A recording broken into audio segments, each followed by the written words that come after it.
భీమవరం ఒక చిన్న హగ్ ఇవ్వండి అమ్మా, హగ్గు.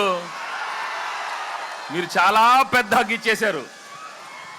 సంక్రాంతికి వస్తున్నాం, వచ్చాం, కొట్టాం, ఇదంతా మీరే. ఇక్కడ చాలా మంది రాజులు ఉంటారు, రాణులు ఉంటారు, కానీ మీరు అందరు రాజులే.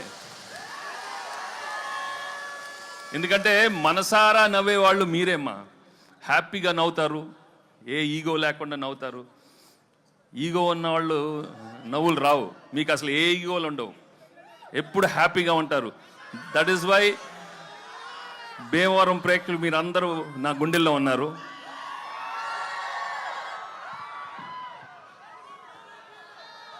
ఈ సినిమా చేసేటప్పుడు ఒక మంచి సినిమా చేస్తున్నాం, తప్పకుండా చాలా మంచి హిట్ అవుతుందని అనుకున్నాం. కానీ ఇది మీరు బ్లాక్ బస్టర్ కాదు కదా, ట్రిపుల్ బ్లాక్ బస్టర్స్ చేసినందుకు నిజంగా మీ అందరికీ చాలా చాలా థ్యాంక్స్. మేము యాక్చువల్లీ చేసి వెళ్ళిపోద్దాం అనుకున్నాం, కానీ రోజు రోజు కలెక్షన్స్ చూస్తుంటే ఎగ్జిట్ అయ్యలేకపోతున్నాం. ఇంకా అక్కడే ఉన్నాం. 100 అన్నారు, 200 అన్నారు, 300 అన్నారు, అన్నీ అందరూ మీరే ఇచ్చారు. Thank you so much.